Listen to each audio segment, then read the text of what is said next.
Hello, you guys, and welcome to my channel. I'm so excited to have you here. So this is the first video in 2022. I'm so excited. So as you guys know, I took a full 7 days off of YouTube. I didn't look at comments, read comments. I did post like Happy New Year and stuff like that, but I took a full 7 days off, like trying not to go on the app or do anything at all. And then this week I was finally able to get back into it, script videos, and pretty much get ready for January. And I am so excited for all of the videos for this year. I really did like a full-on roadmap of how I want the year to go, what series I want to do, and really how I want everything to go this year. So I'm very excited. So with that being said, I thought we would start the year off with a bang. We are going to be reacting to a Q Science team call, and this team call is hosted by 3 individuals. They are pretty much doing a call where they are trying to convince influencers and content creators and trying to make them feel as if joining an MLM and joining Q Sciences is a better idea in the long run. So it really seemed as if this call is really trying to recruit influencers, but in general, even if you're not an influencer or content creator, they're really trying to get you to not do that over what it is that they are doing. So I thought that it would be a good one to talk about. I feel like there's a lot of educational points I can make in this video and a lot of things I can talk about from a creator standpoint as I create content on social media and have been for, I started YouTube in October of 2019 as a newbie. So I've been doing it for over a year and a half. So I do have a little bit of knowledge on it.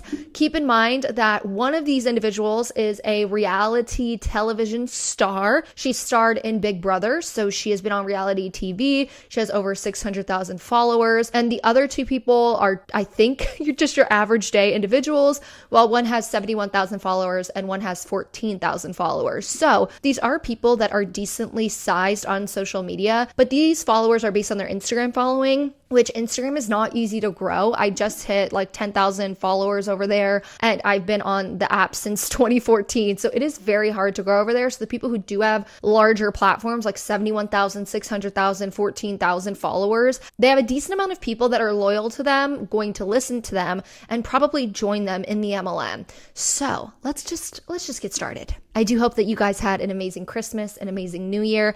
I am also using a new microphone though, so let me know what you think about it below. My husband wanted his microphone back because I was using his all last year and I fell in love with it, and then he started streaming again, so he uses that microphone, and then he just ended up getting me this one. So I wonder if you guys like this microphone better than what I was using towards the end of last year. So now let's get into it. Hi guys, I'm so glad you're here. If you're listening to this recording, I have my friend Britt here, and our friend is going to hop on in here a minute or two. We both have such different backgrounds, and background is even more different than ours combined. But we all have a very similar story of what we're doing here with our incredible company, Q Sciences. So if you're listening to this call and you spoke to me or somebody invited you to this call, just know that we can send you loads of information after this, but this really is such a great information session for why I chose to essentially walk away from a lot of brand deals. And I can't wait for you to hear her story too. She walked away from a very significant brand deal. A little background about myself. I am literally just such a normal person. I am a mom of 2. Normally I have a slide deck up, but I wanted this to be really, really personal. Just wanted to chit chat with you guys. My son is 7 and my daughter turning 5 in 5 days. So I really am just your typical mom. I started cultivating an online community a couple years ago, and I very casually fell into network marketing. I thought that it was so stupid, you guys. Like, I'm telling you, I was that person that wouldn't touch it with a 10-foot pole. I literally thought it was the most cringeworthy thing ever. I dabbled in a lot, really, with different brands, different deals. I had a whole slide deck for myself with my rates and my email templates. I even had an assistant at one time that would just respond to emails for me. So when I tell you I've done it all when it comes to brands. And the thing with brands is you're not working with people. You're working with a company.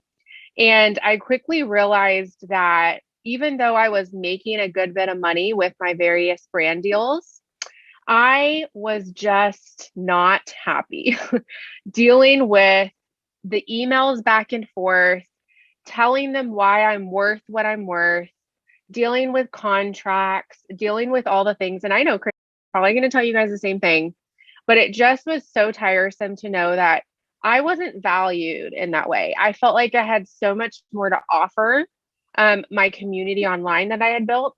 I felt like I had so much more to offer my family with the She first thought network marketing was cringy. I feel like this is going to be a trend this year that we are going to see in 2022. We are going to see a lot of people in MLMs that have gotten to the top of an MLM or have a large following that are going to state, oh, I thought it was so bad at first, or was so cringy, or I didn't like seeing people on social media do network marketing, but I chose to do it and I'm doing it right, is what they're going to say. So it's just funny to me how they have shifted that narrative of, oh, well, people who are against it are just haters, to, well, I was one of those people and then I joined. So they're trying to hit all markets of people where they can also recruit people who don't believe in the company as of right now and don't believe in network marketing, and can hopefully convince them to join. So I think it's going to be a trend we definitely see this year, where a lot more people are like, well, I used to be one of those people who didn't like network marketing and didn't believe in it and didn't agree with it, but now, and XYZ is going to be their explanation. With that also, she said that she didn't like that she wasn't working with people when it comes to brands and stuff. I can kind of get that on one side. I have worked with brands before. I've only done a literal handful of brand deals where I get paid to talk about a product, but I've done multiple brand deals with one company itself. Yes, you are working with a brand, and most of the time the PR people within that brand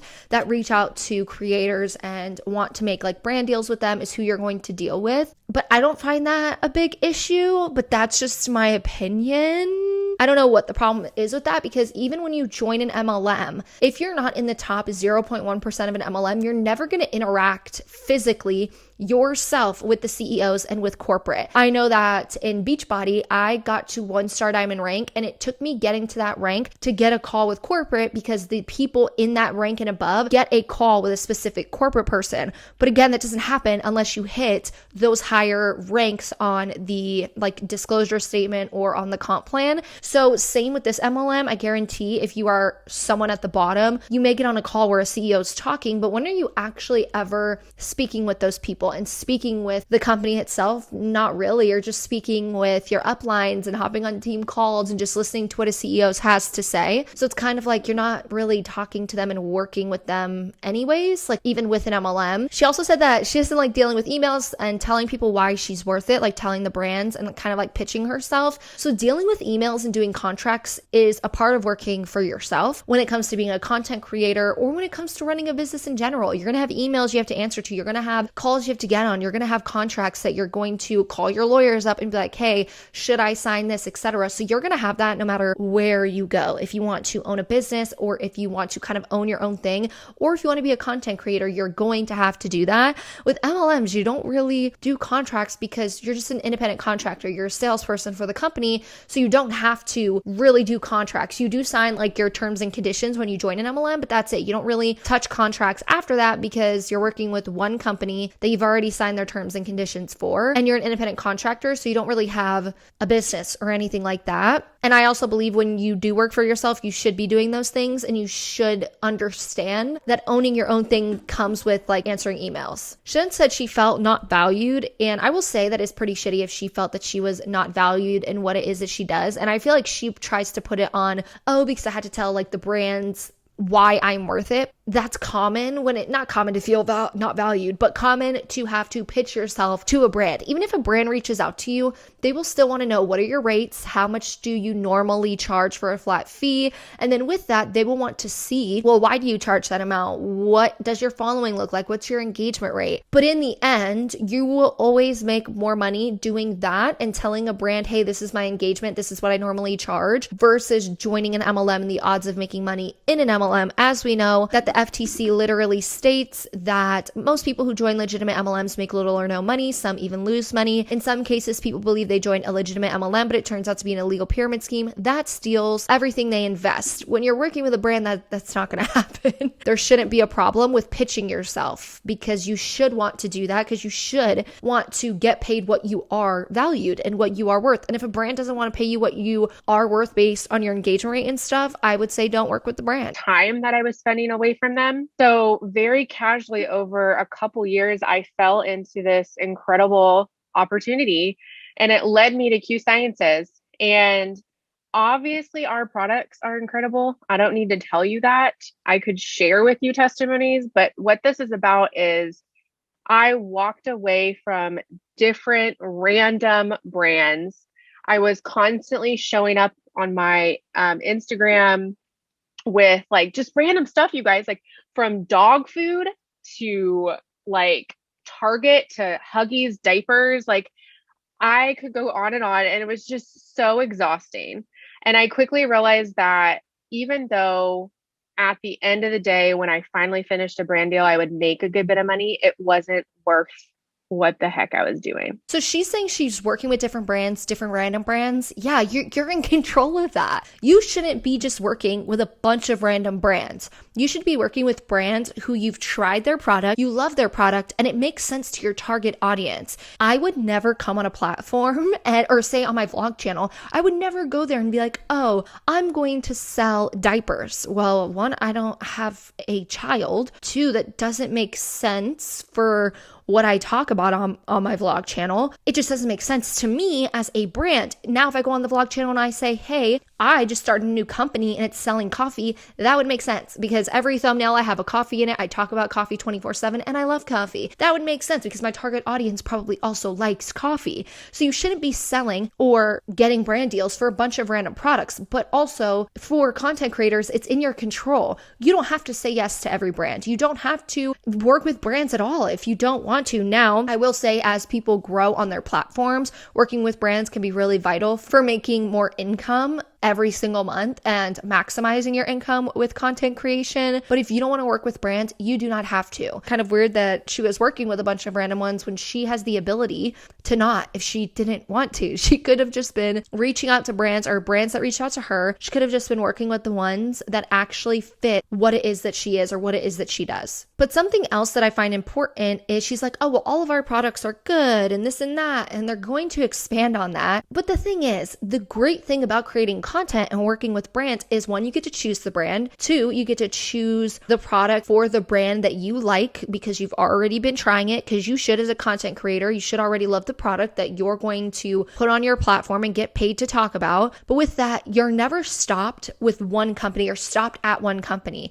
You can work with as many or as little companies as you want. When you join an MLM, you are tied to one company and one company's product line. You don't have a say in anything with that company in the sense of new products coming out. But for content creation, that doesn't matter, because you can go find a company that you enjoy and you love and talk about coffee from there, or shoes from that company, or I don't know, I'm trying to think of other things that I would like. Oh, my Apple Watch. I can talk about the watch from the company I like. So you can take everything that you enjoy from different companies and pull that and talk about it. You don't have to stick to one company and one product line. You get to have the freedom of choosing what companies you want to partner with. So with MLMs, you're only allowed to promote one company, one product line, and that's it. Like it was so, right? Like it was so tiring. So I found Q. I saw initially the money. That's what really obviously spoke to me at first. I was always hesitant with network marketing and sales in general because I wasn't sure if I could do that. But in my opinion, the magic is in the people. And when I realized the amount of people that I could also bless and take along with me, if you will, for the ride, the community, the partnerships with our corporate, like it's so different than emailing a corporate part of a brand and never hearing from the person at the top, just talking to their assistant, going back and forth with what you think you should be paid versus actually working with corporate.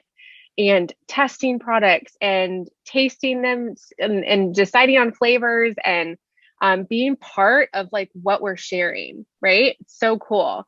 Let me know if I am wrong, if you have been in Q Sciences, but what MLM actually has you work that closely? Are you going to the labs for the companies and producing the products? Are you actually choosing a flavor, or are you answering a survey they send out to all their customers on their preferred flavor? Because I have seen MLMs do that where they will send out on like their email list, hey, what flavors do you enjoy? Because they want to see what does their audience enjoy. That's actually a good idea, I feel. If you're a brand, to ask your audience, what flavors do you enjoy of pre-workouts or whatever it may be? And then clearly, if you have 80% of your audience saying, I love a berry flavor, you're probably going to make berry the next flavor that you talk about or that you produce in your lab. But in general, MLM reps have no say in anything. You are a sales rep, you are an independent contractor, you have no say in any of the products. Now, in the top 0.1% to 1%, you may actually work a little bit more closely with corporate or with the CEO. But if you're at the bottom of the MLM or even in the middle, you don't really have any say and you don't really get that connection with the people at the top of the MLM. I've actually seen more of a chance to talk to CEOs when it comes to content creators with companies and with brand deals and with brands. There have been a lot of companies that will reach out to you and talk to you, especially if they're smaller, if they're not these large, ginormous brands. If they're smaller brands, you can end up talking to the CEO. I've definitely talked to CEOs before, so I feel like you have more of a chance of connecting with a CEO with brand deals than you do in an MLM. And then she says, oh, for Q Sciences, I'm so happy that we could test the product. For influencing or content creating, you should not be talking about a product that you haven't already tested. So I don't know why that matters, because with brand deals, you shouldn't take one unless you've tried a product. Even the FTC has a rule about influencers right here. Let me pull it up. They say, if you scroll all the way to the bottom, what else to know? You can't talk about your experience with a product you haven't tried. If you're paid to talk about a product and thought it was terrible, you can't say it's terrific, and you can't make up claims about a product. So in general, you should already be testing a product out. It's not this big, amazing deal that you got to test a product out in an MLM, because you should already be testing products out. What would you say is the best part of partnering with a corporate organization and business that really talks with you, not at you, if you know what I mean? Yeah, we get a say. We get a say in the products, in the smell, in the taste, in the time. We get a say in all of it.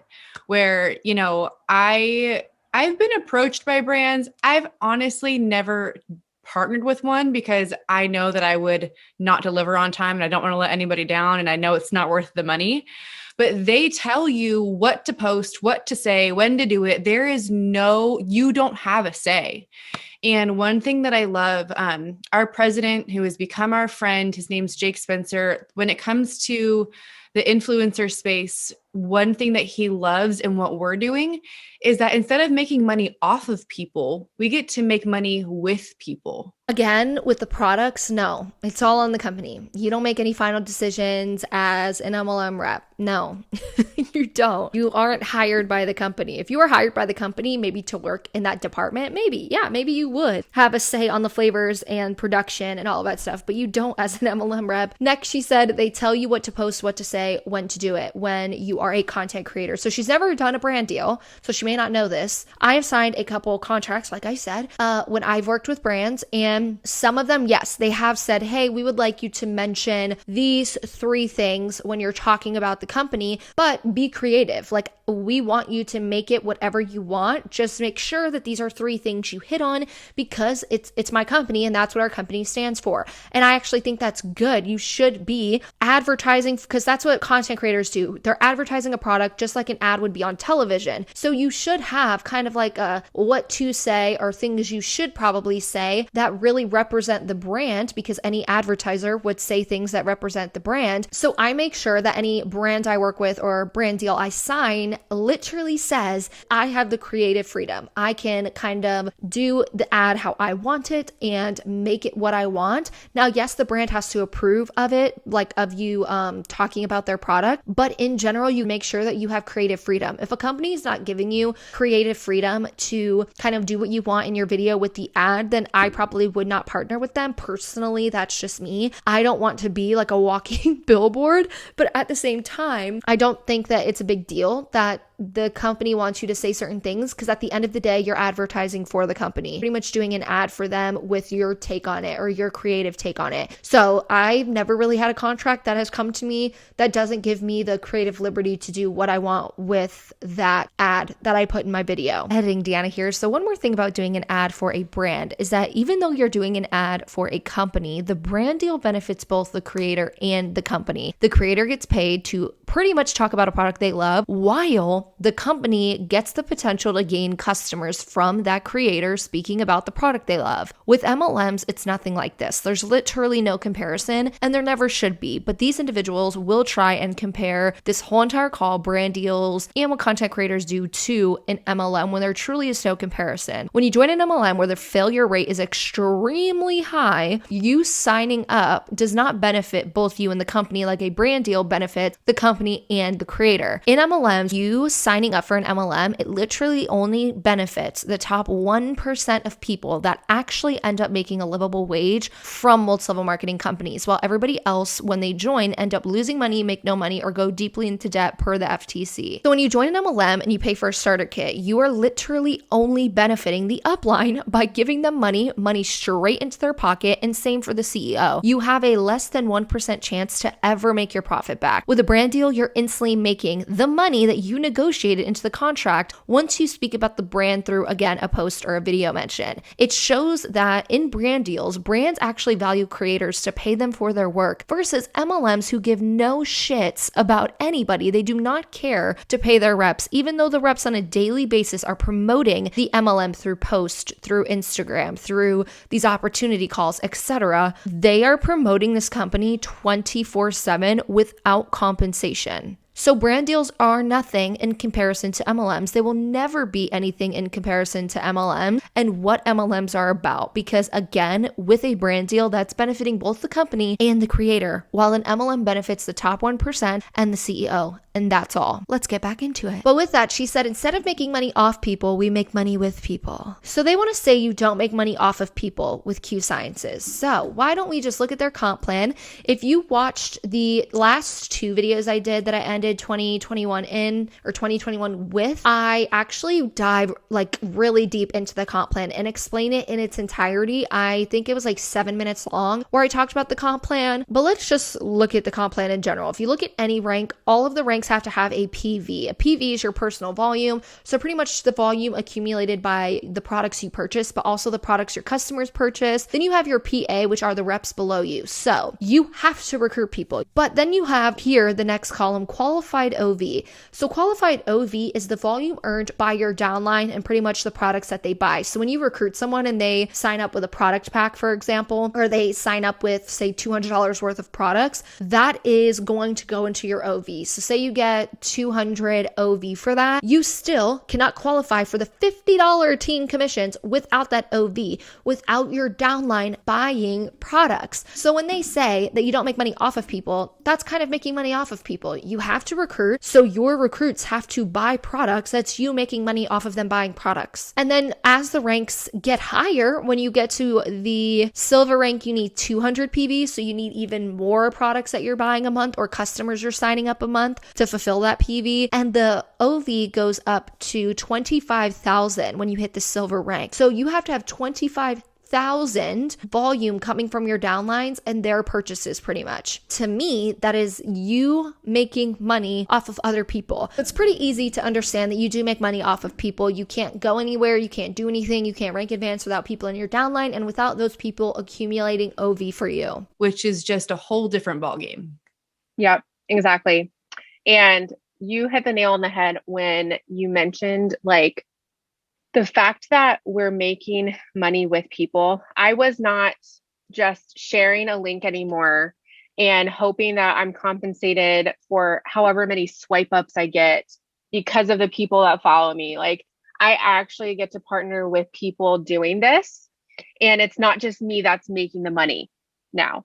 And I think that's the coolest thing ever.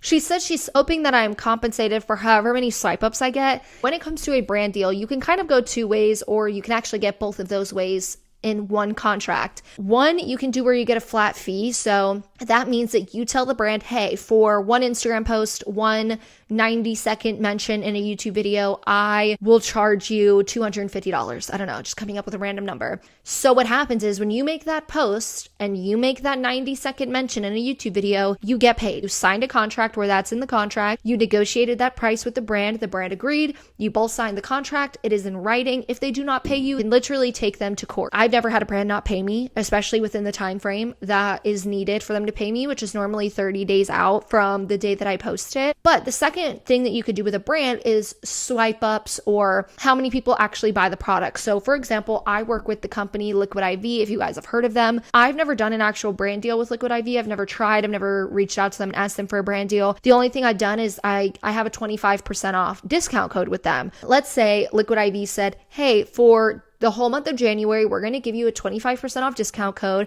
and anyone who purchases through that link, you can make a commissions off of it. So that is a way that you can go, but 99.9% of people do the flat fee, and I would recommend the flat fee. You should get a flat fee and flat rate for the work that you put in for a post and for your mention, because you have to be creative with both of those and you should get paid for that time. But a lot of people, if you're especially like someone with a huge following, you will get both of them. So you will get your flat fee. Say if you're a bigger creator, you can get a flat fee of like $5,000 where right when you post, you get that money. And then you can also make money off the people that end up actually buying through your affiliate link.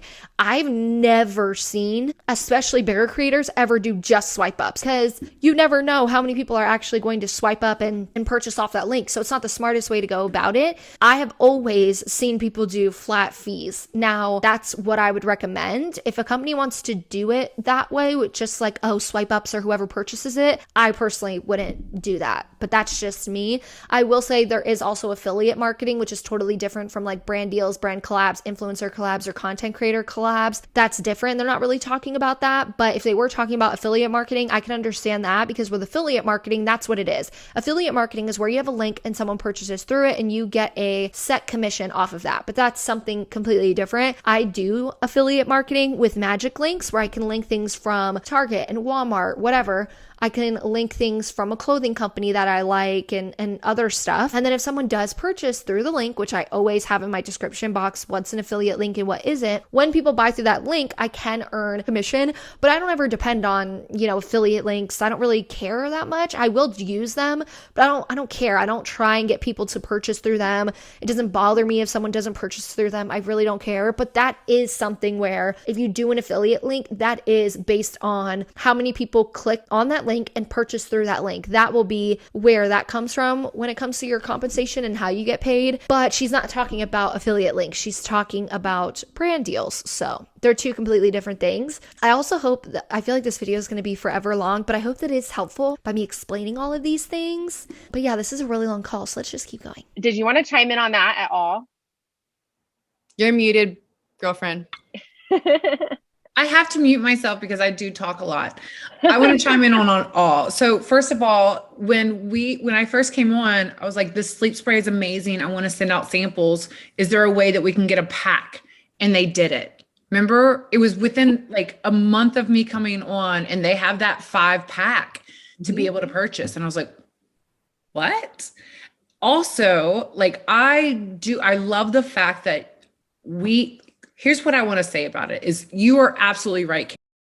It's a lot of work, and they're meticulous about it. And I can appreciate brands being very specific about what they want to put out, but it is exhausting when you are doing one-offs over and over. It's like, okay, well, you're making good money right now, but when is that going to stop? And you have to renegotiate your contract. Do you want to just constantly feel like you're in that hamster wheel? And when I saw the comp plan and I really finally understood it, I was like, oh boy, this is a game changer. And I just felt like the the frustration of not knowing, the code and the swipe up. You don't know what the numbers are. You don't know how many people that transitioned. With Q, you know exactly who purchases what. Well, you don't know what they purchase, it's private, right? But you know that you have the customer, you have your ambassador, you get to see your entire organization. They are 100% transparent about the volume and the cash. They're transparent about the volume and the cash because that's the only way people make money in this MLM. Like, Yep. what? You actually can see what they order. Yeah, you can. You look up their order. Well, I need to get in on that because I'm super creepy. To add to that, it's funny that she doesn't even know that you can see what her customers order. I wonder how long she's been with Q. I'm just going to call it Q too, because that's what they call it. They call it, I've been with Q. I'm going to call it that. When she talks about the fact that Q is transparent with the orders and how many people have ordered it and who has ordered it, you can request that in your brand deal. So I have had a couple brands that I have worked with. I've actually had a couple brands where I didn't even have a brand deal. I just liked the product and they gave me like a code, which I didn't even ask to make commissions off of. I just wanted my followers to be able to get some money off of it if they, bought through the link. And I've asked, hey, this month, how many people have ordered through the link? Even though I'm not making any money from that link, because again, I didn't ask for it. I didn't care. I've gotten that number. I have gotten literal like graph sheets of my analytics of like, hey, this is how many people clicked on the link, how many people bought through the link. I've literally gotten that. So as a creator, you can question the brand itself. And you can also ask them this before you sign a contract. You can say, hey, I want to make sure that I have my statistics every 30 days or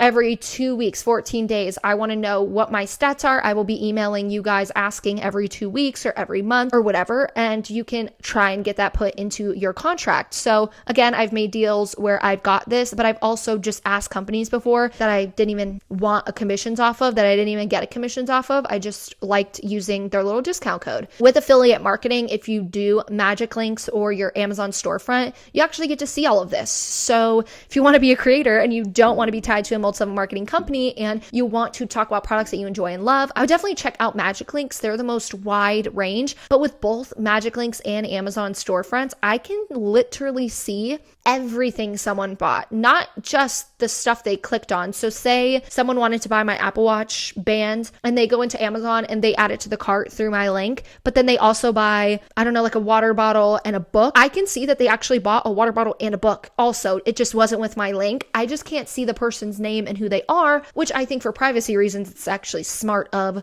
Amazon and Magic Links to not tell you who these individuals are, because I don't really think that's cool. Again, nothing special with Q that they're trying to make it seem all special. No, this can happen with any brand, with any company. You just ask. Oh, but it's so true. Like transparency, just like I said. Oh my gosh. Not only transparency with, but transparency with the labels and like what's in our products, transparency with how everything's made, like QR codes that you can scan. I mean, those are just the logistics, but as somebody that's sharing something on your private network, your cultivated community that you've created, your space, you want to make sure that you are sharing things that are up to par with your standards too. And I never have to worry about that with you. Will you share your story of what you walked away from to do this and why it was worth it? Okay. So actually this is almost what I was going to say about the longevity. Mm-hmm. The longevity. Okay. So I was fortunate enough to have a couple year deals that re-up every year, meaning that we can keep the contract the same or I can renegotiate it, but they also have the power to decrease my pay because I'm not producing, and I hate to tell you that eventually you just become not the star that you think you are. Okay. So I'm going to leave that there. But ultimately I was with this CBD company, which I loved the product. I broke my foot in half, which ended my athletic career, and found CBD because it was the only thing that worked. This company was great. We had a year-to-year contract that we kept re-upping, and I'd been with them 3 years. Once I experienced Q and then I saw the comp plan, I was like, wait a minute, I don't have to renegotiate a contract. I get 100% transparency on all of what I bring in. what I'm my affiliate code. And I get to stay in this forever for as long. I kept joking in the beginning. I was like, when y'all kick me out, because I was like, I'm a lifer. I couldn't sleep at night knowing, well, I had my sleep spray, so I did sleep, but I literally kept obsessing about, oh my gosh, what am I going to do in 10 years? Am I still going to be doing fitness videos and these little one-offs that just are too much, right? And I was like, no, I'm going to be my own boss. And I've owned lots of, I don't know, I'm getting off track here, but the point is that I had this reoccurring contract and they guaranteed me $50,000 a year, every year. And then I got 15% commission on top of that, right? 15%. That was big. Mm-hmm. Notice I said was, because now we give up to 35%, but I cashed in on a special the other month. I don't know if I'm supposed to tell you guys this. I jumped on board with the Run to Success. Was it Sprint to Success? Yeah. So now for the next 6 months, I get 50% commission on all of my sales. I get to track every single one of them. I know exactly how much I'm going to get paid exactly every minute of the month. I can check my numbers right now. I can check the reports. I know. And this month I'm matching what I left. Could you have ever gotten a brand deal that would pay you 50% for each swipe up? Heck no. No. Yeah. And when she said 15% was high, was high. Yeah. I mean, that was high. I remember doing stuff for 8%. Like, what the heck?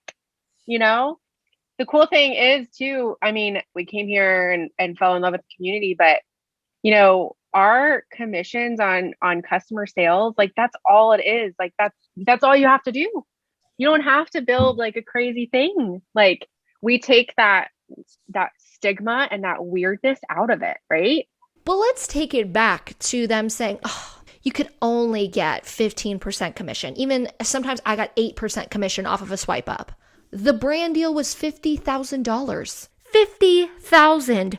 Could you imagine making $50,000 plus 15% commission for a year just to work with one company, one product? Some people don't even make that much in their salary job, or they're working 40 hours a week busting their ass. But a creator sitting at home showing a product on social media can make $50,000 as a flat fee. That's freaking insane. And for them to try and minimize that and just completely ignore where she said she got $50,000 a year just for one company's product, for one brand deal, and just, oh, well, you can make 50% commissions here for products we sell. I don't even give a shit about the 15%. If I was this chick and I actually loved that product and I got a brand deal for $50K, I don't even need the commissions 15%. Take it. I don't even need that in the contract. Thank you for adding it on because that's kind of cool. I can get extra. But 50 grand? Wild. That's wild to me. That is so much money that I can't even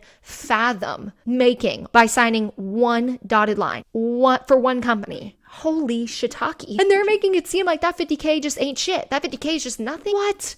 So I actually thought we would look at the comp plan and look at their customer sales commissions, because this is really important. They're saying like, oh, yes, you can get up to 50%, but how? That's the question. So if we look at Q Science's comp plan at the number 1 on their comp plan, again, their comp plan is one page, but they put way too much on one page. They could have just separated it and explained each section. So it says customer sales commissions, CV. So CV is your customer volume. So it's the total, I gotta zoom in, this thing is so small. It's the total monthly volume purchased by an ambassador's retail and preferred customers. So pretty much all your customers and what they're ordering and how much that tallies up to. So when we look at the comp plan in the number 1 block, you can see that it says CV amount on the left and percentage on the right. So depending on the month, how many products that your customers have purchased and what the volume is from those products. If you don't know how volume works with products, you can pretty much look up any MLM's comp, or not any MLM's comp plan. You could look up any MLM's products and normally next to it, it'll have a PV amount. So sometimes it is volume per dollar, but sometimes it's more. I think Q Sciences is more. So if you look at their products, say a product is $100, it may only be 90 PV. So that's, or 90 CV. I always go back to PV because of Beachbody, but CV That's what that is. So when you buy a product or your customer buys a product, it goes under CV. So you get a CV per product. If you only sell 101 to 500 CV, you only get 15%. So you have to be a rep that is selling that much product a month. After that, 501 to 1,000. So if in the month you sold to customers over 500 to 1,000 of product or of volume, you'll make 25%. If you have over 1,001 CV from your downline in a month based off the products they purchased, you will get 30%. And then anything above 2,000, you will get 35% and $50 additional FFM. So it's not as easy as they're trying to make it seem like, oh yeah, you can make 50% commissions in this company. It's not really easy to go about that. You have to sell a lot of products, or you have to sell a smaller amount of very, very, very expensive products. Because again, if you wanted to even hit the 30%, like you're making 30% off of your customer sales, you have to have 1,001 CV. So in total for the month, products CV has to add up to over 1,000, meaning you have to sell at least 10 products with 100 CV or more to hit that, which I feel like that's a lot to have people purchase over $100 worth of products a month. So no, it's not just as easy as, oh, you're always going to get 50%. No, but also with brand deals, you can negotiate your commission percentage too. If you are not happy with the commission percentage from a brand that they are offering you, you don't have to take the brand deal. She then said, I know how much I make every month. It's guaranteed. It's never guaranteed. In an MLM, what you're going to make, you can drop rank any day. If you don't have the OV for that month, if you don't have the PV for that month, if you don't have active reps in your downline, you will lose that. So you're never guaranteed anything, because customers and your reps can pretty much stop buying products and they could cancel their accounts any day that they want. So it's never guaranteed. But these people do have a large following. I told you in the beginning, one has 14,000, one has 71, and one has 600,000 followers just on Instagram. So with that alone, they do have a large following to sell to. So they may be hitting these requirements because they have a lot of people that they can sell to. If you are very small on social media and you don't really have a lot of a loyal following, you're not going to have as easy as a time selling products like they are. Can I talk quickly about the business structure that is unlike anything else for influencers? Yeah. All right. So basically, when you come on as an ambassador, you get your own e-commerce, you get your own site. And then what happens is that when you start, you put it on your swipe up, people start ordering. When they order from you one time, we have a subscription-based model, right? Tons of products to choose from. But if they don't do the subscription-based and they just do a one-off, or they do subscription for a little while and then leave, when they return, they're still your customer. Mm-hmm. What? They're still your customer. We have it where once they are in your system, they are always in your system. I didn't even think of it like that. Yes. Oh, girl, I want to cut this apart. And then, by the way, so if you think about this, I want to go ahead and tell you guys, we have an 85% retention rate for our customer. That was before we launched the medical grade liquid collagen. And I believe that it will be above 90 for a recurring. Our average customer is what, 8 months? Mm-hmm. And you don't have to resell that. The company does the work for you. You don't have to hold inventory. You don't have to hold anything. You literally just send them your link and educate them on when they need educating. I like to check in with my customers. It's how you want to do it. But forever, when that person comes back, they're still your customer. With a brand deal, as long as the person who bought the product likes you, they'll probably come back to your discount code also. That's not really, I don't know. I don't really feel like that's much of a selling point as they may think it is. With the retention rate, I will say when researching, I can only find one number and it wasn't 85%. If I am wrong about this, please link it down below and let me know. I will correct myself if I am wrong, and I will pin a comment if I am wrong about this, but I tried to do as much Googling as possible to find this. I went on the DSA's website also. And when researching, the only number I could find on the DSA website was back in 2016 that the retention rate was 65% for customers. So if the number has gone up since 2016, I can't find it. The DSA hasn't done like an updated link or anything like that. If I look up Q Science retention rate, customer retention rate, 65%, whatever, I can't find an updated number saying 85%. So I personally would like to see proof of that. But if we actually research the average retention rate for retail, average is 63 in 2021. So if the average percent is 63 and they are at 65 with their retention rate, you're pretty much at average on where you should be. So again, not much of a selling point for me if you're average like everybody else. If you're around 60 to 65 and the average is 63, you're pretty much average with everybody else in the industry. So again, I couldn't find an updated thing on that. You still get customers forever. It's the best. You don't have to. And yeah, that's so true. I've never looked at it like that either, really.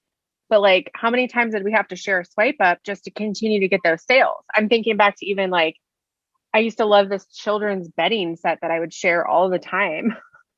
And every time I'd want to share and make money off of it, I would have to share the link over and over and over. Even for customers that had bought previously, they would have to have that code again. They'd have to enter that code. They'd have to, whatever. And here, just like it's forever. Like they log into their own little customer account and they order whenever they want. It takes that complication out of it. And it's very streamlined. So with the having to go back to and like reposting and everything like that, I do get that, especially if you're doing like affiliate marketing where you're just getting paid off of the link that you were posting. But you can actually do multiple things. You can have a website where you have all of your links there of your favorite products. You can have a highlight on your Instagram where someone can go to it and all of your affiliate links are there. You can have a storefront, kind of like an Amazon storefront where people can just go to your Amazon storefront and find it. I will say I'm someone who always supports creators, whether it's on Instagram or YouTube, when it comes to purchasing products. And the reason I do that is because not only do they get a commissions, but I get a discount code. And I will take a discount code over everything because I love a sale. I love a deal, okay? I will always go back. Like, I don't care, but that's just me. You being a viewer, if you are someone who uses affiliate codes, I know some people don't like them and they just choose to not use them, which is totally fine. But if you're someone that uses affiliate codes, do you care to go back to like your favorite creator who talked about a product and like see what their code is on their highlight or whatever? Because I know I don't. I actually even memorized a lot of my favorite Instagram creators, like fashion bloggers and stuff. I remember their code because they use the same code for all of the products they talk about. So I have like my face wash code, all of that stuff. I can use the same code for it for all of their things. And they also always have it in like their Instagram highlights and on their website, all of the codes for every brand that they work with. So when they have that, I can just go back to it. They don't have to repost about the brand for me to get their code or their swipe up or their discount code or whatever, because I personally already know what it is because I've already used it. So I don't know if that's really a selling point to many people, because I feel like if you really want that discount, you could just go on your creator's page and find it. And I feel like being a creator, if you want to maximize your commissions off of links for like affiliate links, you can just do what I said, like have a website with all of your links on it, have a quick links, have a highlight where you have all your affiliate links where people could just swipe up and use it. I love this system so much because it really these other companies, and listen, I understand it. It's their business model. That's wonderful. It works for them, but I'm not working for them anymore. And these companies, they have you for affiliate and they have a code, and that person, you'll get a kickback, right? It's a nice little paycheck right then. It's fast money. Actually, it's not fast because they pay out 3 months later, but it's cash, right? And then that's it. So now they get to retain your customer over and over sales, and you get no more. If you have an ongoing like discount code with a company, yes, the brand gets the customer, but that's what creators are there for. If you do brand deals, you are there to also help the company you work with get more sales. That's what brand deals are for. That's literally what they are. But no, people could just keep using your code as long as you have it. As long as you have an ongoing relationship with that brand, that person can continue to do that. They can continue to get your code. Just use the same code. Like I use my literal Instagram name, Deanna_Mims6. That is my discount code. 'Cause then people only need to know what my Instagram handle is and they can go use my code. Will you talk about that some more? I remember that was a big topic when you first joined was that you would work so hard to do what they wanted you to do. And then you would make a small, like a, sliver of a percentage, but then you still wouldn't get paid until 30, 60, 90 days later, compared to getting paid weekly here. Okay, you just summed it up, but let me go ahead and add something else, is that if you did not hit the performance metrics that they put up for you, you would either have to do a repost or they could not pay you as much. Yep. And I'm going to add even further. If a lot of the brands that I worked with, if you didn't send the invoice yourself, you wouldn't get paid because they wouldn't follow up. They wouldn't make sure you're paid for your work. Yeah. I would have to physically submit an invoice to get paid. And here it's just, you get paid every week. It's so cool. No invoicing.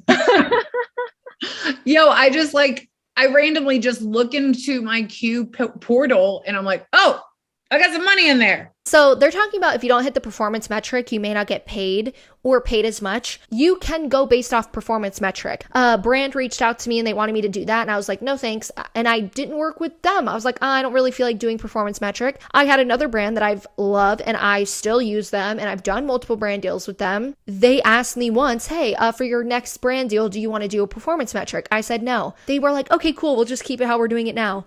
It's that easy. Negotiate. As a creator, negotiate your contracts. And if you don't like the contract, don't sign it. Don't do it then. You have the freedom to choose. You have the freedom to negotiate. With an MLM, you will never have the freedom to negotiate anything.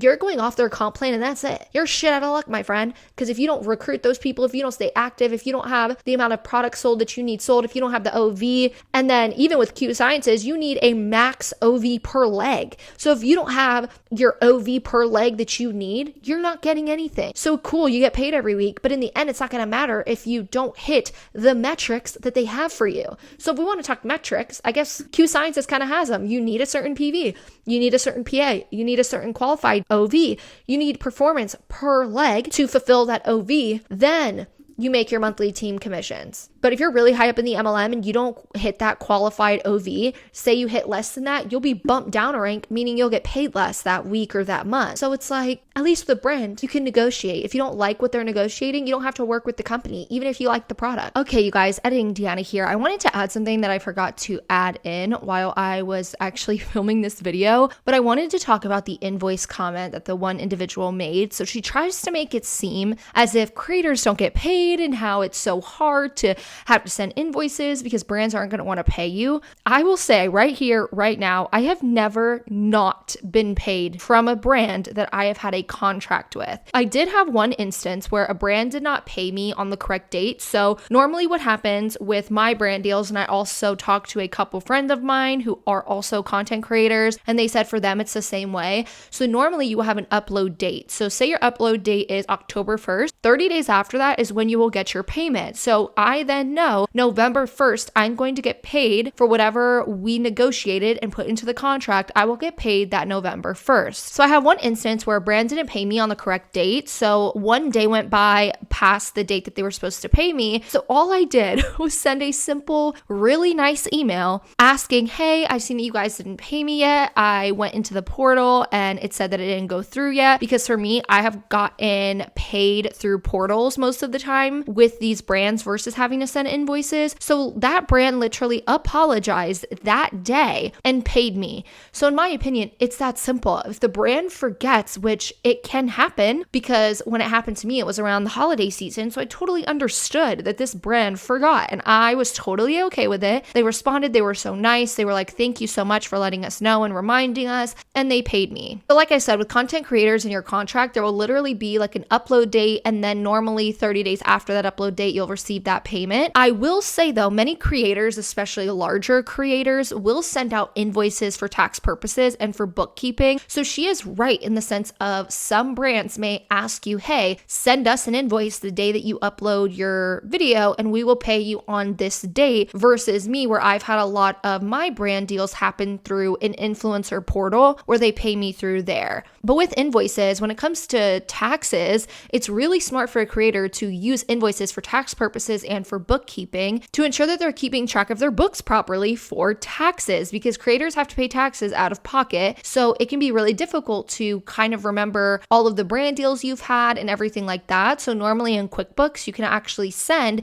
invoices to brands, and it literally takes 2 seconds to send one. It takes 2 seconds to Google how to do it. So I don't really see what the big issue is here. Again, I've never had a brand not pay me. Like this person was saying, oh, if I don't ask the brand, they're not going to pay me at all. I actually reached out to Cece Suarez, if you guys know her, and Isabella Lantern. I asked them both their experiences, and they pretty much said the same thing. Very simple to send an invoice the day you upload your video or your post, whichever you agreed to in that contract, and they will pay you on the date that was in that contract. If they do not, that means that they are in breach of contract. And if you wanted to, you could seek further help from legal counsel if it did come to that. So let's get back into the video. I mean, It's the best I know feeling. exactly how much I'm getting, but it's still nice. I pretend I'm surprised. I love it. What else? What has really been just so obvious to you when you've seen people like myself and others with a significant following come over and stay for obvious reasons? I love that people like you guys have the ability to reach so many people and impact so many people. It's really special. You know, like I said, the whole idea of making money with people instead of off of people, it just is a different like heart behind all of it, you know? It's not, I don't know. I don't want to say that making money off of people is selfish. It's not selfish. It's just a job, but it's just even more special when you get to help other people do exactly what you're doing. And if we're going to talk about the business structure, when you join someone with a ton of influence, then the way our business is structured is they get to help use their influence to help build your business.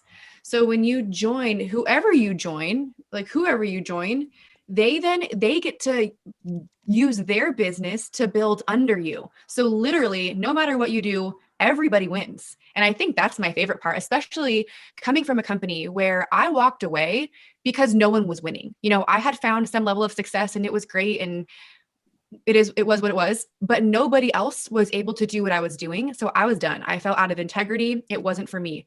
But here, the fact that I actually get to help people do what I've done, it changes everything.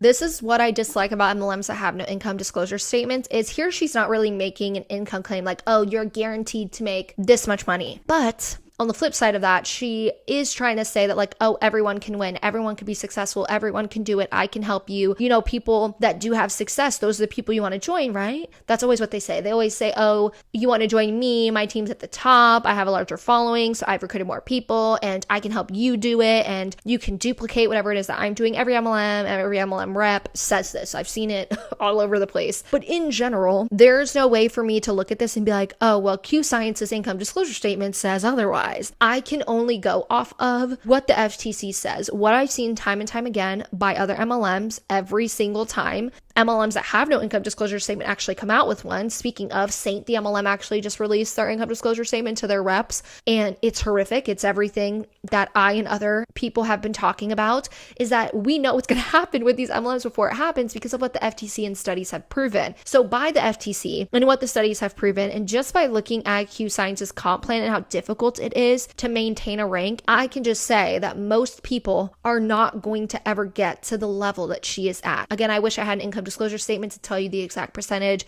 but I do not. I just have what the FTC says and what studies have said about MLMs in general.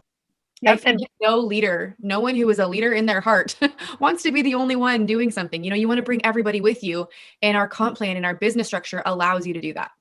yeah. And you know, you specifically, like you needed people, right? You were just getting burnt out with those deals and not having a community to just. Why don't you share? Okay, I'm going to share and then you can go into detail. So Chris was so sick of doing her, I don't want to say she was sick of doing her fitness videos, but she was doing all these things by herself. I was burned out. She was burned out. She was craving people and community so much so that she was contemplating getting a 9-to-5 just to be around people. I literally was in the process of I had been kind of thinking about this for a while, and then I was slowly building my resume, and I was like, okay, guys, talk about manifestation. Okay. And I might get a little emotional because this is like, so like, what? Okay. I was literally building my resume because I've been working for myself for 10 solid years, like really 15, but like 10 solid ones. I'm in it myself. And all I wanted to do was work in a group with people, learn from them, teach them, and just like be able to give all of this expertise that I've learned over the last decade, not just about how to get abs, right? And as much as I love a fit body, it's just, what else is there, right? What else are you doing? What are you doing to your life to improve it? And I wanted to surround myself with those people. And so I was really literally, I had actually reached out to a couple close friends and I was like, hey man, down low, if you know any company that needs an advisor or like a marketing, something, I was like, I'm there. And they're like, what? I don't need the money. I needed the connection. Yep. And I was I was feasting on scraps at this point. Oh. Mm-hmm. And then, the girls just trot in and I'm like, oh, but here's the thing. I was like, no, I don't want it. I like literally had all of the things I was like, I rescheduled with them multiple times. And then finally, when I was like, okay, I can't do it anymore. Don't be a D. And I jumped on the call and I had already prepared whatever they were going to say. I knew an answer to get me out of it. Except for I'm pretty sure on that call, multiple times you said, oh my gosh, I have chills. I do. I get these like mohawk chills that come through my head. And that's okay. If that's not your thing, that's cool. But when you have something that is different, it's a conversation, it's, whatever it may be. Here, I touch my forehead, my third eye, right? You guys know, pay attention to that stuff. Whatever your understanding of the higher power is, it's telling you, and when you get a feeling, you being on this call tonight, that's your sign. Okay. You want something better. And that was my epiphany, 20 years ago. I wanted something better. And I just got chills again. If you feel a little different, you have to take that step. It is literally the door opening for you and going, I'm ready. Yep. So she did talk about the fact that she needed a connection, and I can 100% understand this, and I do agree with her. This is something I do agree with. The fact that working for yourself in any capacity, whether you own a business, whether you own a like brick and mortar store, whether you are a content creator, it can become lonely. Right now, I'm literally staring at a camera lens and speaking. So when you think about what I'm doing right now, it's kind of weird. It's a little bit weird that I'm just staring at a camera right now. But if I do that all day, every single day, and I never have other connections going on, that can be really difficult for a lot of people because a lot of people thrive off of social environments and stuff like that. So a lot of people do love their 9-to-5 jobs and going out and doing that because it fills their cup. So I feel like if you do work from home, even if you work from home for your 9-to-5, I have a friend, Julia, who works from home, and sometimes that can probably get lonely for her too. But in general, when you own your own thing, when you work from home, anything like that, it can become lonely. So I do agree with that. But on one end, while being alone can become irritating to a lot of people that want that social connection and that in-person connection, the beauty of owning your own thing and controlling what it is that you do is that control factor. It's having control over how you want to do things, when you want to do things, the type of schedule you want. Everything is in your control. In an MLM, it isn't. You have to hop on calls when they tell you to hop on calls. You have to hit all these requirements every single month. You have no control over the products that come out, the product packaging, anything. You have no control over it because pretty much you're an independent contractor that works for the company and are pretty much a sales rep for the company. Elephant in the room, or in the room that people are listening to this call in. But what was the one thing that made you get those chills and realize that this really is different and it's not what you thought it was going to be? I don't know if there's one specific thing. Kind of like as like once I saw the comp plan, I couldn't unsee it because you get 100% credit for all of your work forever with no limitations, no red tape. And on top of that, you get to help your team succeed. It's almost like double volume. I don't know if that's the most appropriate thing to say or accurate, but like when we're able to help our team, and that is like this month, I'm not recruiting. All I'm doing is doing one-on-one business coaching with my team. Yep. Because I don't care. I don't want to be on the stage collecting my $1 million check. Like, well, you had a couple of people up there with you. I don't want to be the only one on the team there. Mm-hmm. I want as many as possible because I will gladly have one of my teammates pass me and I will still cheer for them just like harder because Dana Yes. is a better girl.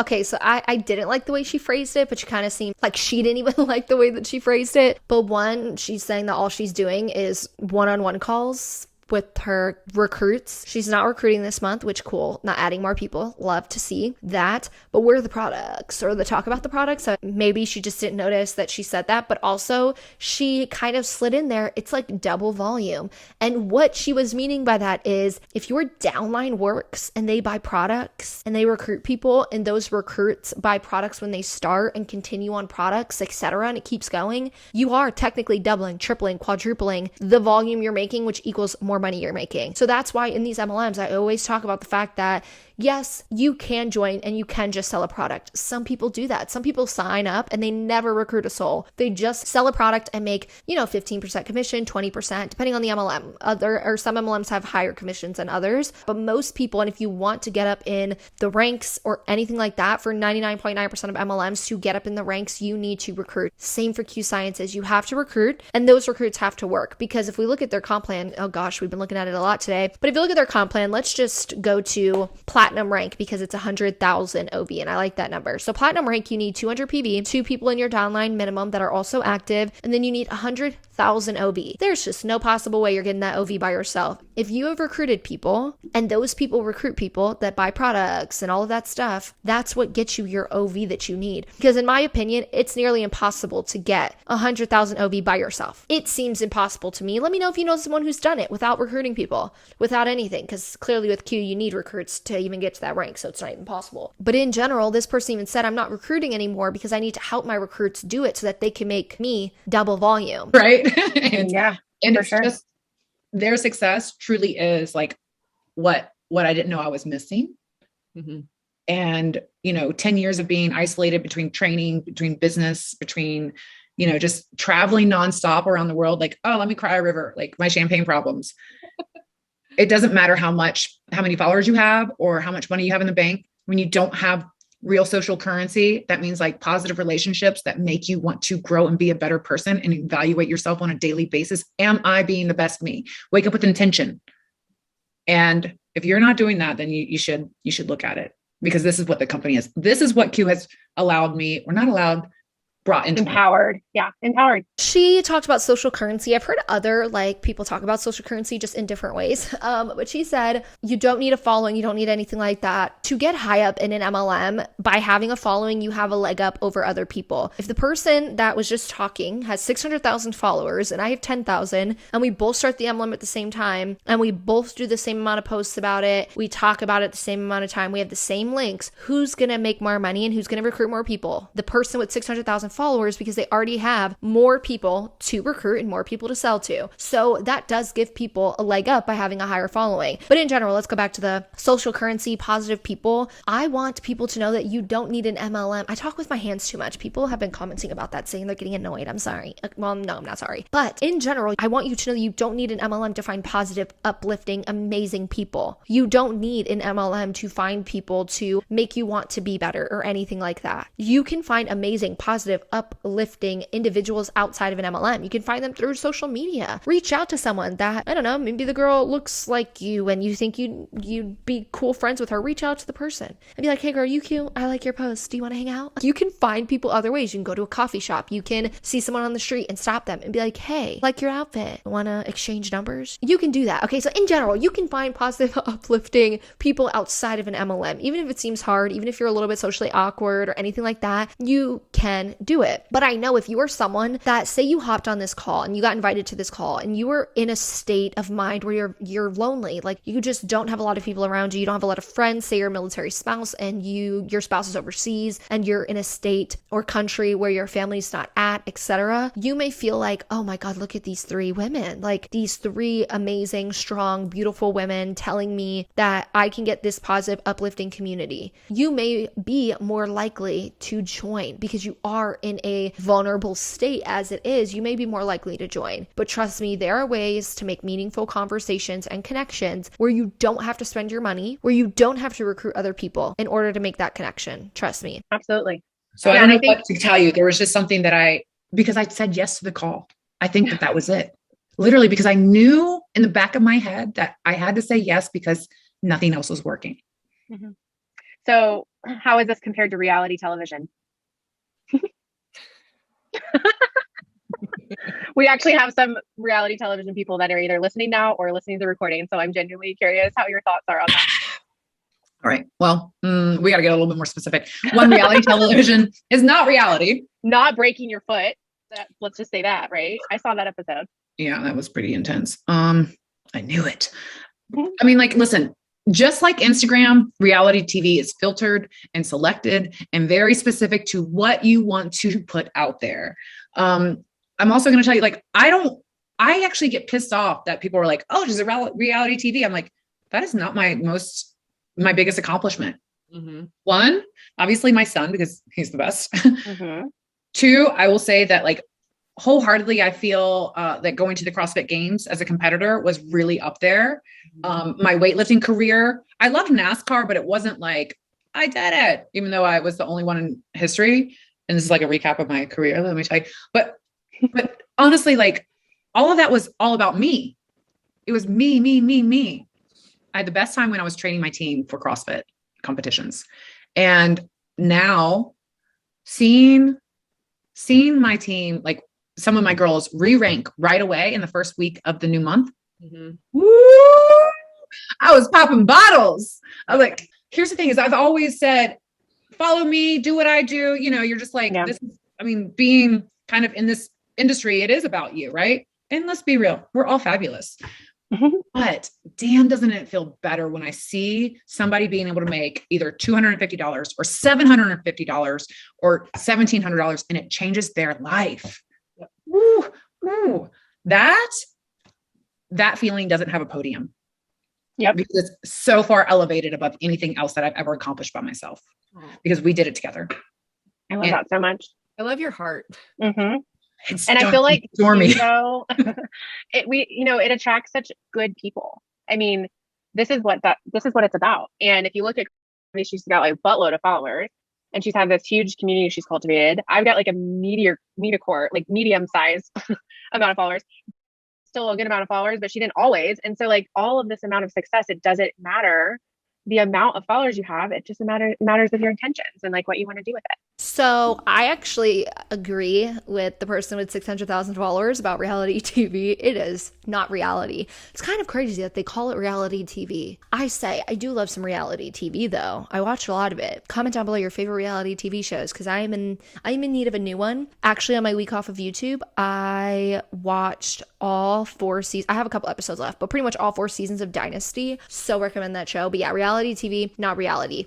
Also, when she was talking about her CrossFit Games and training people, I didn't know that person did that. Like, that is so freaking cool that she would train people. So I think that's a really cool thing. And it seems like she does. She is a person that wants to help other people. And it seems like that, you know, she's taught and trained people for the CrossFit Games. She's like done all of those things. I feel like she's someone who seems as if she really just wants to help people. But I feel like in MLMs, you can have all of the right intentions. You can have a heart of gold. You could be like, yes, I want to help people. And you could truly believe it. When I was in my MLM, same thing. That's why I always use myself as an example, because I was there. But when I found out the truth, when I chose right when I was about to hit the 2 years, decided to do my research and looked at studies and looked at the FTC, found out what a damn income disclosure statement was after 2 years into my MLM. Once I did that research, I couldn't look back because I seen the truth about MLMs. And I felt, you know, if I do look back and I see all this stuff I just learned and I continue, that's the problem, is once you truly learn the truth about MLMs, what the FTC has to say, the studies, etc. Once you learn it, I feel like that's when it truly becomes a problem, because I feel like a lot of people join and they blindly join an MLM. They may not have done that much research.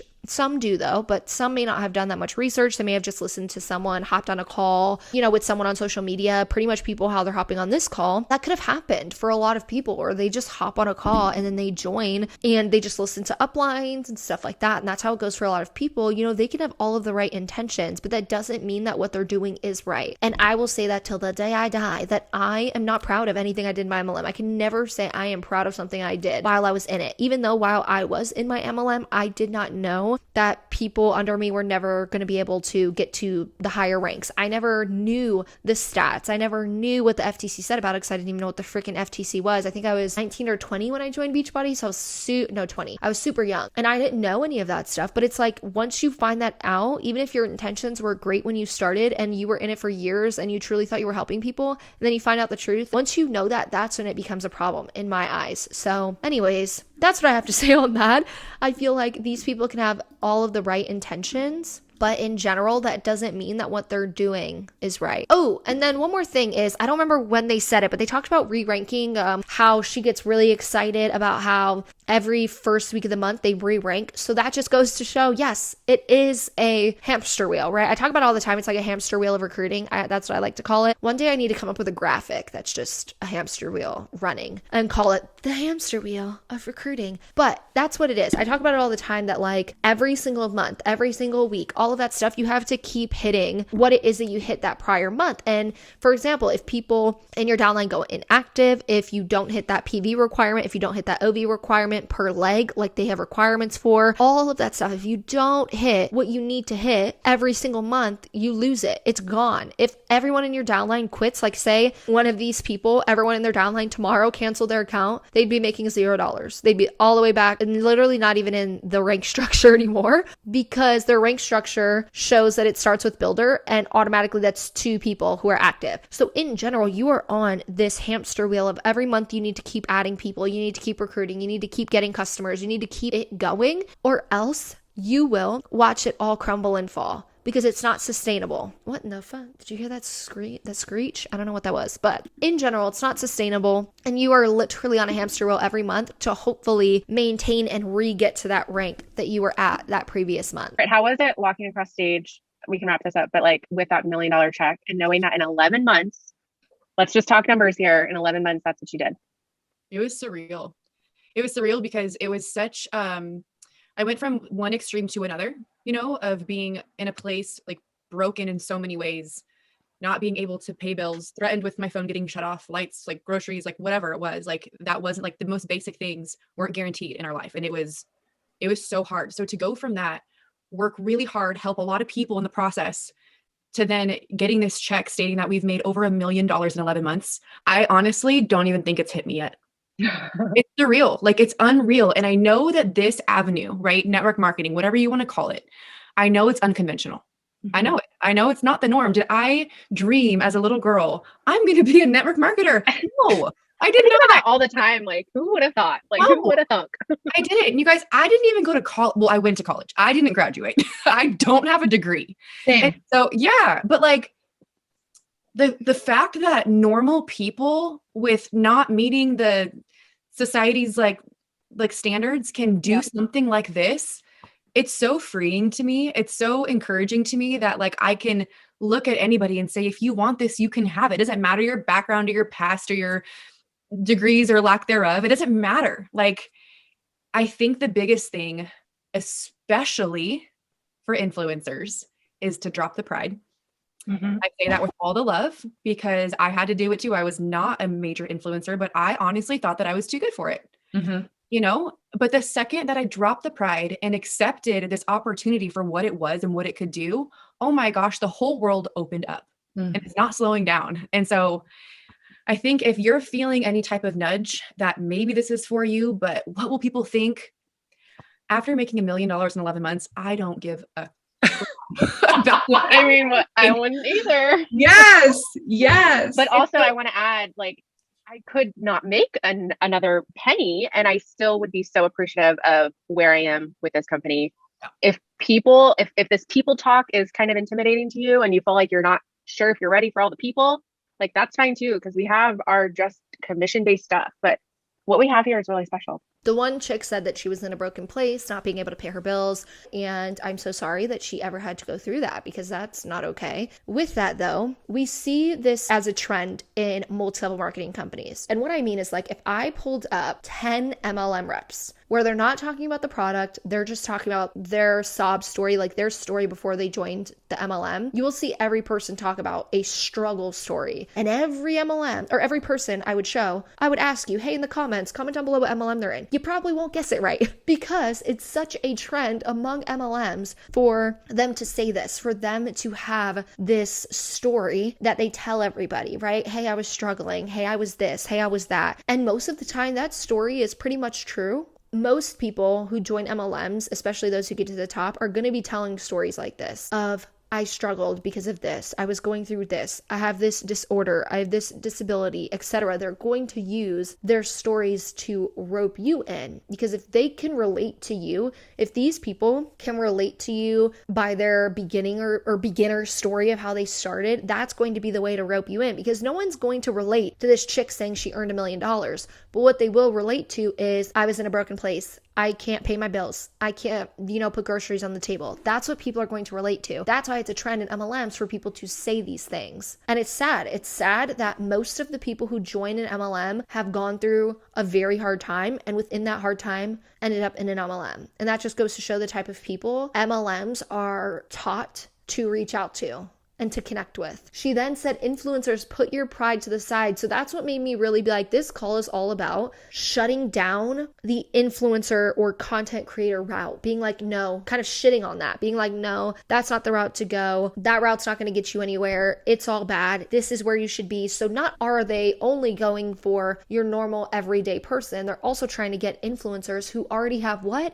They already have social media followings. So most influencers and content creators, even if you're a micro influencer, you have somewhat of a following that is loyal in some way, shape, or form. And they're trying to get those people, because if you can get content creators to join your MLM, that is going to be a money pot for you. That person is going to be a way for you to accumulate in Q Sciences so much OV. You're going to have a lot, because that content creator, influencer, is going to be able to recruit and sign up a lot more people, because they already have that built-in loyal following. So those people have a better chance at rising to the top of a comp plan, especially a recruitment-based comp plan. Again, if you're willing to kind of put your ego aside and even just explore it and have a conversation with one of us, I think that would be the best next step.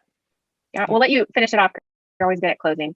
Oh man, I'm going to tell you that, I don't sell, because you're like, I don't sell. I tell my experience. I tell how amazing the products are.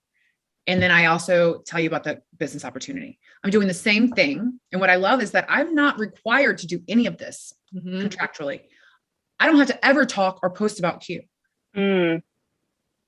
But I'm getting a paycheck like I am.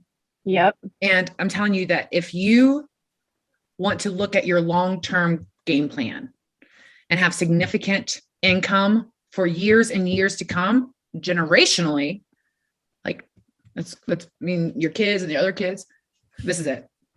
And I've always been an early adopter. So if you don't believe me now, it's cool. Watch what my paycheck is in a year. She goes, I contractually don't even have to post about Q, and I make money. So how? Because if I go on social media and I don't post about the MLM, say I was in one, I'm not making a dime. So how are you really making your money? The way you can make your money and never post about it and make money is by recruiting people and then them doing the work for you. And then you just making sure you have your PV, you buy $100 worth of that product or 200 based on your rank, and your downline can get you your OV. You don't have to do anything in this MLM, in my opinion, based on their comp plan. So that just goes to show me. That shows me exactly what this call is surrounded by and what this MLM is surrounded by and how these people are utilizing the comp plan. Oh yeah. Boom. Call me then. This was so awesome. Anything you want to add? It's been so fun chatting with you. Again, I know I have chills too. Right? You feel it? It feels like they're mohawk, actually. Yeah. I just know that if you're feeling a nudge, timing is something that we have. If you have like an entrepreneur mind and heart and spirit, we have the timing that you're looking for. You're never going to get it back. We are aggressively innovative. It's incredible. So I'm just really proud and grateful that I get to work with you both. And I'm really excited. We are so grateful for you, because if it wasn't for this woman, neither of us would be here. And that is a fact. Well, We are the way. something incredible, and I'm grateful for you guys. Keep this one because we're going to replay it in a year and I'm going to show y'all my $1 million check. Heck yeah. And keep it. I'll be there right with you. A whole bunch of my team with $1 million checks. And some of you will be with us too. So okay.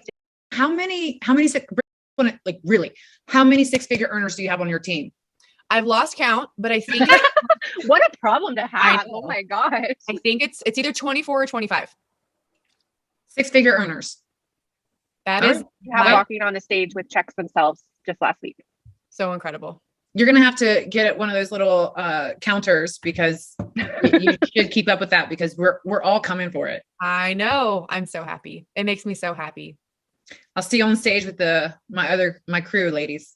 Okay. Yes, ma'am. I'll meet you there. That was an income claim. You can't claim that you have that amount of people making that money. You can't use the words like guarantee and all of that. You can't claim income at all in an MLM. I didn't hear a disclaimer. I tried to listen. I listened till the last very second until they said, bye. They didn't use a disclaimer this whole entire call. You guys know health claims and income claims are hugely not allowed. And if you do want to report them, I always have a link to reporting to the FTC. This is a way for us, me and you, if you ever want to do it, if you ever want to report someone for an income claim or health claim, this is how we get the FTC to keep a closer eye on that specific MLM. This is how we get the FTC to send out warning letters to really put pressure on the MLM itself and the corporate and the CEO. So people are not allowed to claim that they have a certain amount of money, make a certain amount of money, the people under them make a certain amount of money. Now you can normally say, hey, this year I have made $1 million, but as a disclaimer, the average person makes blank amount. Normally, that's what they will do. I know they have a disclaimer like that for Monat and Arbonne because you're supposed to, but I haven't seen anyone from Q Sciences use that. So just to let you know, that is claims that are not allowed. So I will personally be reporting income claims. I always report income claims every single time I see one. I send the actual link itself to these calls because a lot of these calls I get are on YouTube and stuff. That's how I get the replay to a lot of them, or on certain other websites that I can snag it from.